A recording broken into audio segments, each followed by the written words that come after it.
Let's talk about the rooms. I know that why don't we start with what people want to hear? Let's talk about these expensive rooms with gear that did absolutely nothing for you. I'm going to give you the mic to talk about those rooms that you felt were lackluster, for lack of a better word. How about we talk about the ones that did something? There's fewer of those. I mean, pretty much, okay, here's how I looked at all those rooms on those floors on that side, okay, which was there was the Estalon with Krell. That sounded okay. Yep. The bass was a little bloated, but it was good sound otherwise. I agree. One next to it was Focal. Everything was there, but I didn't connect with it. But all the, ingredients, all the little check boxes, highs, lows, mids, boom, image, everything was there. I just didn't feel the soul. You didn't vibe with it. You were just wasn't my thing. Yeah, I get it. The next one was, what was the next one in line as we went down the road, the row there? Avant-Garde you loved. Avant-Garde I thought was good, but it also fell into the thing that you said. It's the same as it was last time. So yeah, it was great last time. It's great this time. It's nothing new to me, but I liked it a lot, because the thing I liked about that one, as you know, from being here at my rig, is I like the immersive sound field. So I like to feel like I'm in the music. And at that, in that room, I felt like I was right in the music, just swimming in it. And so that's what I liked. And then I went to the little room in Avant-Garde, and I liked the little room too. $21,000, $22,000 speakers. It sounded really good.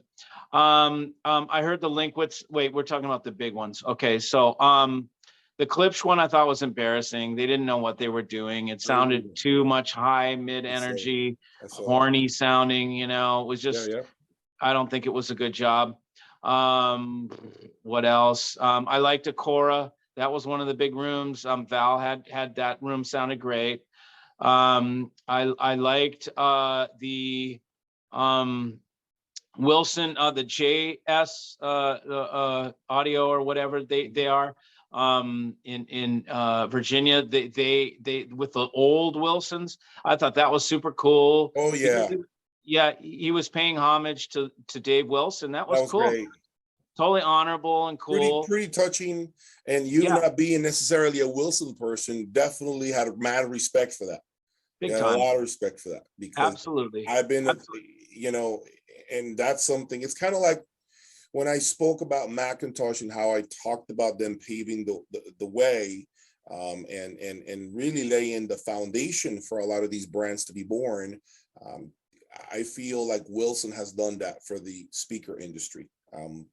I know it's not everyone's cup of tea. I get that, but this is why it is a subjective hobby in many ways.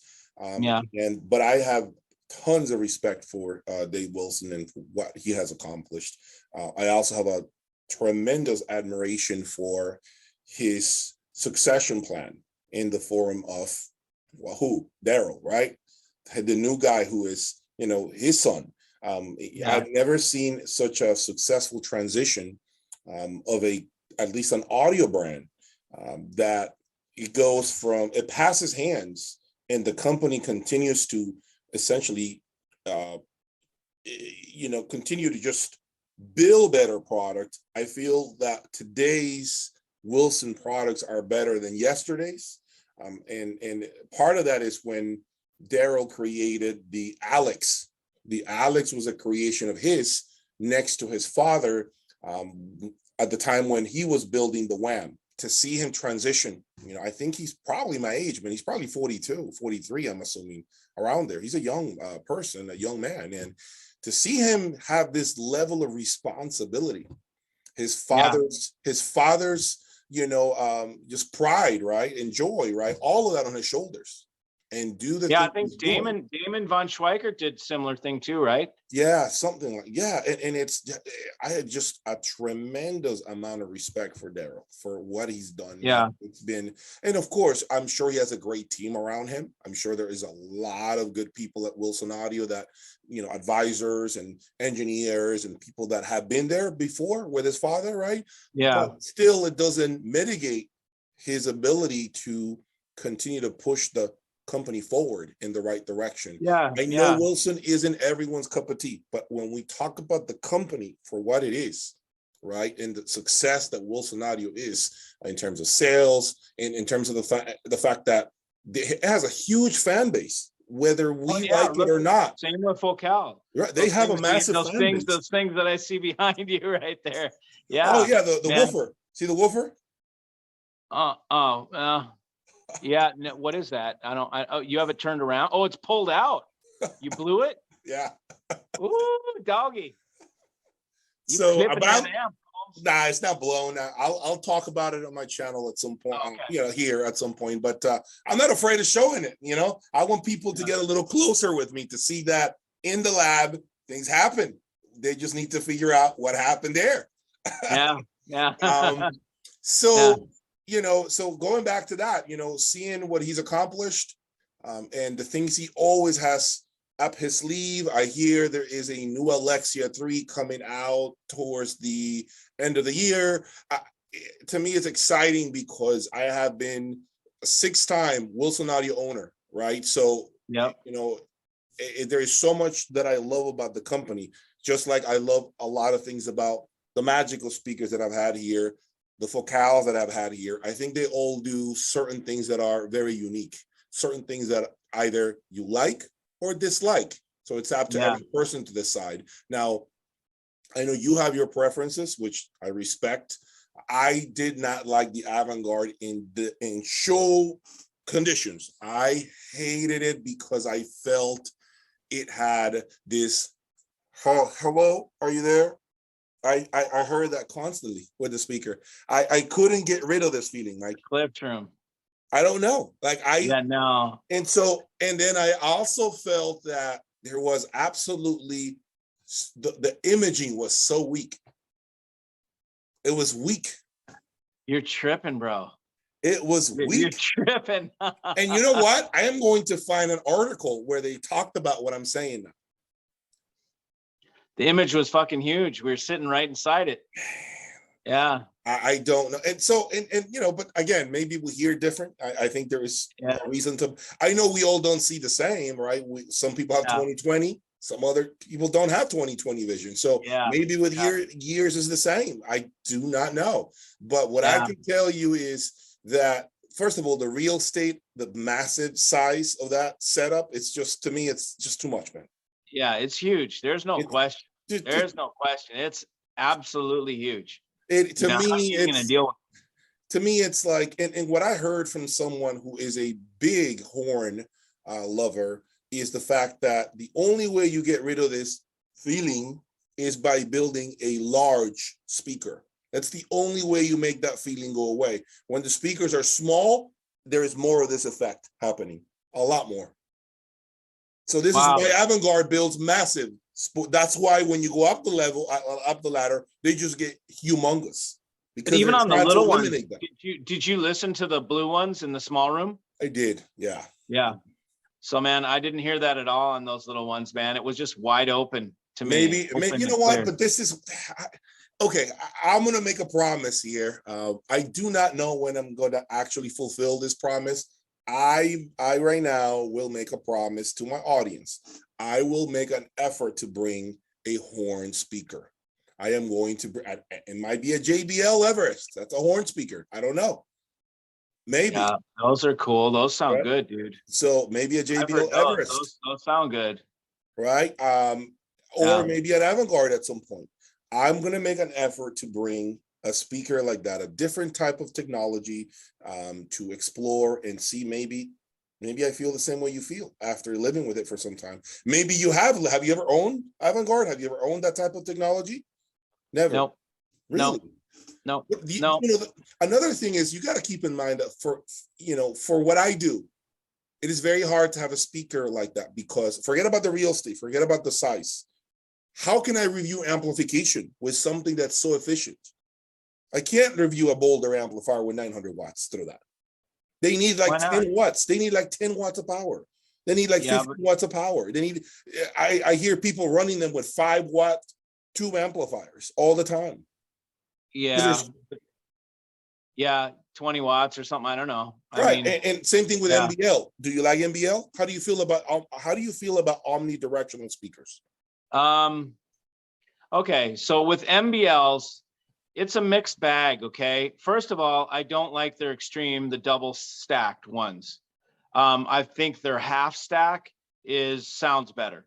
I think it's called a 320 or a 3 something, right? Okay. When those are done in a proper room where they're reflecting off the front wall, they can sound absolutely sublime, like you're just at a concert when it's done with the right amps and so forth. However, I think it's a very specialized setup, and I feel it's extremely room dependent, because I've heard them many times, and out of all the times I've ever heard MBL, and I heard them at a dealer in Thailand that carried my cables. I went out to visit them. They had such a huge showroom. I've heard 2 times where I was absolutely jaw hit the floor twice. All the other times I was like, okay, I don't get, they're not, really doing the magic. At one point they played Hot for Teacher by Van Halen on tape at the LA show. And it was wickedly showing the deficiency of those bass drivers. And it was like, dude, turn it down, turn it down, turn it off, turn it up.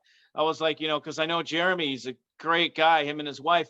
I'm like, turn it down, dude. You're showing the limitations. So MBL, I have mad respect for MBL. The electronics, I think, sound really good. It's a solid brand. I really like the brand. Normally I don't like 360-degree dispersion because they don't have a real sweet spot.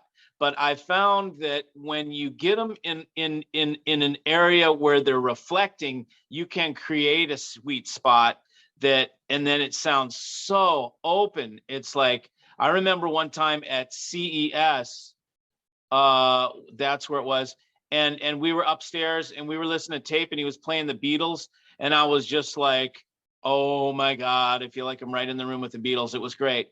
So MBL is a hit or miss, man, with the demos, and if set up properly, they're incredible. What I do not like about them is the fact that, again, they need a lot of power because they're like 82 dBs, 83 dBs. And oftentimes you need their matching amplifiers and preamplifiers, oftentimes. So it's kind of like, it limits what I can do as far as like evaluating different amplifiers and preamplifiers. I mean, it really does, if you think about it. It really, the only amplifier I'll be able to review is that Boulder 3060 behind me with 900 watts. Yeah. But if I bring a little 200 watt MBL though, dude, much like Burmester, is sold as a system. They don't even probably recommend you use other amps with their shit. You know what I mean? But then let me ask you this. And this is a good question, and I hope you guys can hear this question and comment on the section below. Why would anyone buy a system that does not have any flexibility? A system where you can only drive in 3rd gear, you can't change to 4th, you can't change to 5th, you can't be in 1st gear, 3rd gear or park and reverse. That's it. Well, what do you mean by that? Meaning that you have absolutely no way of trying other electronics, because if you do, it's never going to sound right.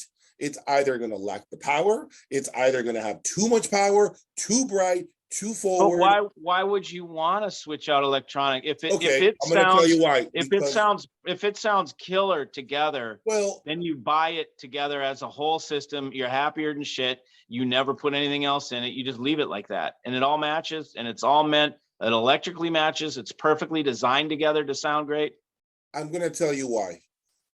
Yes, Very, from an engineering perspective, from a manufacturer's point of view, it makes sense. For instance, Griffin amplifiers sound great with their speakers. I know this. Okay. But one of the I've reasons never heard their I've speakers. heard them, yeah, they sound phenomenal with their electronics. The issue with it, not with Griffin, but with this type of mentality, is the fact that now, if tomorrow I get tired of my electronics and I want to try tubes, I can't. What if I want to change the flavor? This hobby, Buy we a all second rig. well, Buy a second rig. Put it in do you another room. understand how much harder that is now? Because I mean, some people don't even have the real estate for that. A house with 3 rooms. So what I'm saying is, in this Somebody who's hobby, buying an MBL rig probably has the I real estate. guarantee you, just about every person watching us right now, I would say, probably at least 90% people watching us right now change their gear throughout the year. And I'm not saying everything, but they want to try a different amplifier. They want to try a different preamp. They want to No, try I a different understand. DAC I or a understand, different but I'm cable. saying But you one can't. percent, 1% of the people watching us right now buy MBL rigs, if that. 1%. Yeah, Yeah. I agree. I agree with that. So, and the people that are really buying at that level probably don't even sit on YouTube. You know, I mean, they're doing other shit. They're going to Formula One. Yes. They're flying their plane. They're doing other shit. Yeah, You I know, agree. they don't sit watching idiot bozos like us. No, I agree with that. My thing is that I just don't like having a system that has so many limitations, and where I can't really mix and match, be the cook in the kitchen at times. Well, okay, so look at it. The reason that I kind of understand it is because I'm coming from a point right now where my rig is doing everything. I don't want to change anything. So if this was all made by Playback Designs, I'd be like stoked. Cool, man. They're all made to go together. I don't have to change anything. It's all the same brand. Cool. You know, I don't really, But once I'm it's going to there, tell I you, don't, I'm going to tell you this though, something you haven't thought about. what's that? I'm going to throw a crazy curveball at you. Let's see if what I You ready? haven't thought about. What if every brand made it impossible for us to change out components because of the lack of compatibility, right? So let's think Like about it like this. Apple. Listen to me. Every brand forces Bastards. you to buy their own components, else you're going to fail if you try to mix and match. Guess what would happen to you, Mike? You would not be in business. Well, you'd have to choose a brand. You would not be able to sell everything you sell today if that was the case. You couldn't, because you couldn't be catering. Right. I would pick one brand and just sell that one brand. Right. You see what I'm Or saying? you sell 2 different or 3 different brands and just sell complete rigs. So for me, the lack of flexibility, Mike, with this is a pain point, but I understand those individuals who don't want to be chasing their tail. They want to just buy one thing and be done. One and done. It's perfect for them. And the other thing is like is we have to look at it this way, is that to find a company that is actually good at putting together a complete rig, it's few and far between, man. Very few can. You know what I mean? Because Burmester gets it. MBL gets it. Burmester, I thought was horrible, man. Huh? The Burmester was horrible. The room? Yeah, it sounded bad. $350,000 monos there, man. Horrible. Yeah. Oh. German bling, Gunsplinge. Yeah. Mike, I just didn't like it, man. And let me tell you, I do like German engineering a lot. I really do believe they build some of the best stuff out there. I mean, I really do. Who knows what happened to Burmester, man? They're in Porsche and all that shit. They might have just petered out too in a very corporate way. You don't know. I mean, I don't know. I look at Burmester and always gave it respect because it had that pedigree, but none of the rooms ever like blew me away.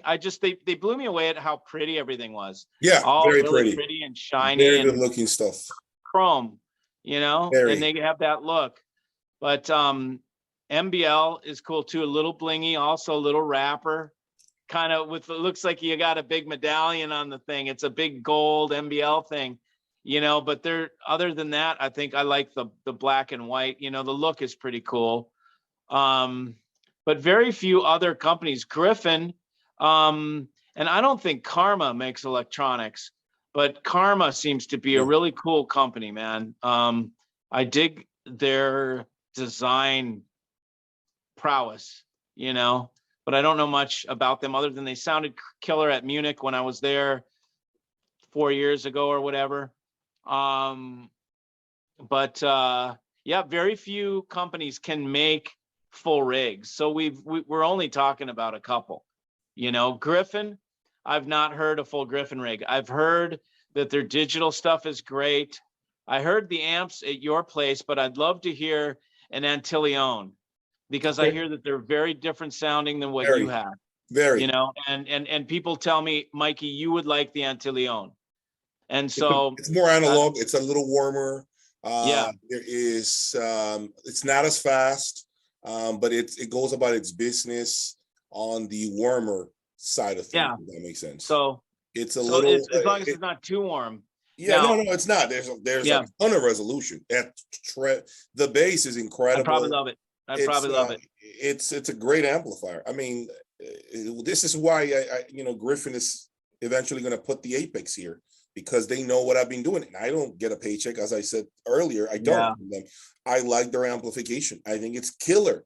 And it's been proven out in the field with multiple speaker setups to sound amazing. So what I'm saying is, it goes back to what I was saying. They build complete rigs, but you can grab those amplifiers and put in with Wilson, Focal, Magical, and make any speaker sing. So that's what I'm saying. Yeah. The flexibility of that amplifier is freaking killer. It's killer, man. I've always been. Yeah. What about their speakers? Are they good with other amplifiers? So the speakers, the grip, I heard them at Evolution Home Theater in your neck of the woods. I loved it. I heard the Trident, and it was amazing. I should go up and listen. I'm going to go up and listen. As a system, I was very impressed with the Griffin setup. Very impressed. Yeah. I have now heard the speakers without the matching electronics. That I haven't heard. I would love to hear the speakers by themselves to see. For instance, I would love to hear Griffin speakers with Boulder electronics. How's that going to sound? I would love to. Yeah, right. To me, there is. It excites me to try combinations never been done, that have never been done before. Things that people are only imagining. I want to make them a reality in my room. Wow, this guy tried Griffin speakers with Sim audio gear and it sounded phenomenal. See, for me, that's a win. For me, when I can present different combinations and they sound killer, it makes me feel good, because now people have reference points to go by and understand that, there is flexibility with these speakers. Now, for instance, Rockport speakers is a speaker that has been escaping me for quite some time. I've been trying to get Rockport, and you know why? Rockport uses Griffin electronics in their factory to build their speakers. Yeah. So, there is tremendous synergy between Griffin and Rockport speakers. Right. So, I haven't been able to get Rockport speakers. I want to at some point. Don't know when it will happen. There is so much. There's a backlog right now everywhere. There's it takes a year to get anything right now. Pass Labs, I heard it's 12 months right now to get anything from Pass Labs. I mean, it's that long right now. I do not know how some of these European brands, though, Mikey, are putting product faster than our domestic brands. I've noticed that. The only brand I can say right now that has been killer in terms of delivering product is MSB. MSB, you place the order, and in about 30 days, you have your brand new, fully built DAC. Because what they did is they bought everything they needed. When the pandemic hit, before it, they had all the chassis, they have everything. Same with Roland. Roland, same way. He can in ship a warehouse. They bought all the chips. They bought everything they needed to do. Yeah. And they are completely, and I love those companies, by the way. And I think that's why they have the upper hand. And oftentimes, because if I'm a customer and I'm going to drop $100,000 with you, and I'm coming to you, and you're going to tell me, here's 100 G's. I got to wait 18 months to get anything. Sorry. Try getting a Porsche. Dude, try getting a Ferrari. Try getting a Ferrari. No, I know. But I mean, but you know what it is, though? For those cars, that's the normal. That's normal. That's been how it is. It's normal now for high end. Now for high end, now it's like if I pay you 100 grand, Mikey, and you said, okay, the speakers are going to take 18 months to get here, and the amplifier is a year.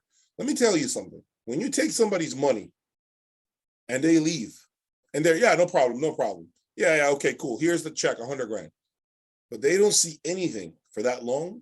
Believe me, the monsters of hesitation come from behind. Oh yeah, They of course. start to lurk behind their shoulders. Yeah. And they're like, should you have paid for that? Because I don't even think it's the right component. And then you're starting to get the text messages from these clients. Hey, they haven't shipped anything, have they? There's no updates on that, right? Can we cancel the order? Because I mean, it's nothing's happened, so we can cancel the order, right? That's what happens. Yeah. Yep. Yeah. And you as a dealer begin to go through those difficult times because you're nervous that these clients that paid you up front can have now they have the opportunity to change their mind. I buy inventory, so I sit on stacks of amps and stuff for that exact reason. Yep. I got a stack of Jeff Rollins in there. I have multiple playback designs. I've got a Meitner MA3 I'm testing out. I keep inventory so that I can sell to my people, Nice. Yeah. You're staying on top of that, man. You're staying on top of things. There's no other way to do it. There's no other way to do it. No, there's no, I see it. I see with a lot of these things. And too many dealers are order takers. They just sit there and wait for their order to come in and then they order it from the manufacturer. I don't do that shit, man. You know what I feel like when you say that? Yeah. I feel like dealers, the way you present it, I'm imagining in my head, they are next to their phone like this, waiting to go, hello? Yep. That will be 2 Roland amplifiers, playback designs, and would you like any fries with that? Okay, cool. Yeah. Click. Yeah. Next, hello, like a call center, like Crutchfield back in the day. Well, yeah. What I'm, you know what I mean? I mean, I'm talking about these guys that put ads out on AudioGone for stuff. Like, for instance, look at the Meitner MA3. You'll go on AudioGone, you'll see 3 identical freaking ads, and they're from 3 different guys. And all they do is they cut and paste the shit from the Meitner website. They put it into their ad. They put call for price, and it's retarded. It's like they're casting a bobber out into the pond, and they're just waiting for hits. That guy is not working. He does not deserve, unless he's got a stack of Meitner sitting there, he doesn't deserve to be doing that. He shouldn't have the brand because they're waiting to get an order. Then they call up, okay, send 1 amp over to me or send it to my customer, and they don't even inventory it. They're not putting their money where their mouth is, a lot of times. Some of them do. I'm one of the ones that just buys the shit and sits on it, and then I sell it, Well, it's been a great experience, man. A great conversation with you, man. We got to do this again. Yeah, man. I want to thank you for your time. People do not know what time it is, but we're going to show them what time it is at night. 10:58 at night. We are doing this. OCD Mikey and I are doing this for you all. I wear my sunglasses at night so I can. So we are doing this. That's before your time. We love this, and we are passionate about this hobby, and we are enthusiasts like all of these subscribers that we have are, and we love to just talk audio, and having these back and forth conversations about the industry as a whole, I think are pretty healthy conversations that need to be had. I think that other channels are not talking a lot of topics that we have discussed today. And I think that they are really very important topics that should be addressed and that can put things into perspective for us and where this audio industry might be headed. Yeah. So I want to thank you all for following us. OCD Mikey on the left, Jay's Audio Lab right here. Thank you for your time, your support. Continue to subscribe, please. Yes. And soon find out what happened here. What happened? Let's find out what happened. I know you want to find out what happens. We'll find out. Am I going to blame it on the Boulder 3060? We will know. Stay tuned for more, guys. All right, brother. Next one. Cheers. Peace. See you.